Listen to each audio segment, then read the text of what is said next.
All right, the function notation. So this is really just giving me what x is, and I want you to find y. Okay, so this first one says f of -7. So this means when x equals -7, where is y? Where is the ordered pair? So I go to -7 on the x-axis, and the point is there. Okay, so my answer is 0 because there's an ordered pair at -7, 0 there. Here it says x equals 4. So if x equals 4, I'm going to go find where the graph is, and it's 4 units up. So my answer is 4 there. Right here it says f of -8. So this means when x equals -8, what is y? So I go to the x-axis at -8, and I go find where the graph is. So the graph is 6 units up, so it's a +6. Let's say we had f of -4. So I'd go to -4, and now I have to count down to the graph. So because I go down, my answer would be -6. Okay, so you're just figuring out how many units up or down the graph is from there. Here is where a lot of people made a mistake. Okay, so f of x equals 2/3 times 6 minus x. Find f of -6. So this means that x equals -6. One, we had people solving this. You cannot solve it when they give you x. They give you x. So when they give you x, then the x itself is being replaced with that number. So here's where a lot of issues we were having too.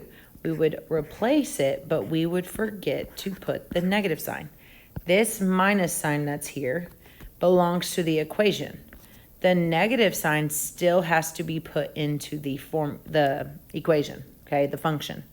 So when you do that and you type that into your calculator, you get 2/3 times 12. Okay, but regardless, when we get 2/3 times 12, we should get 8. Okay. All right. So remember, this minus sign does not belong to the -6 that I'm entering. All right, so again, this means that x equals 3. Okay, so if x equals 3, wherever there's an x, I can put a 3. Okay, so 6 minus 3 is 3. And so when I do 2/3 times 3, I get 2. Okay, so that is my answer. There is no solving here. They didn't give me y, they gave me x. They gave me the value of x. All right, so determine whether the relations are functional and explain why. Okay, so I'm just going to say it is a function or not, and then you're going to have to listen to me to see if it's why. This one is a function because it passes the vertical line test.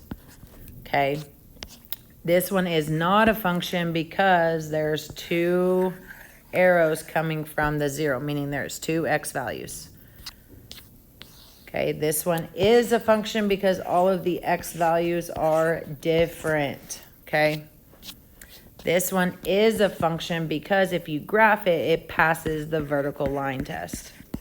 Okay, and so when you explain these, I want these in sentences, but I had to go fast. All right. I don't think we have an issue with this problem. I think it's more like these that we have issues with. So make sure you're studying those. Okay. Bye, guys.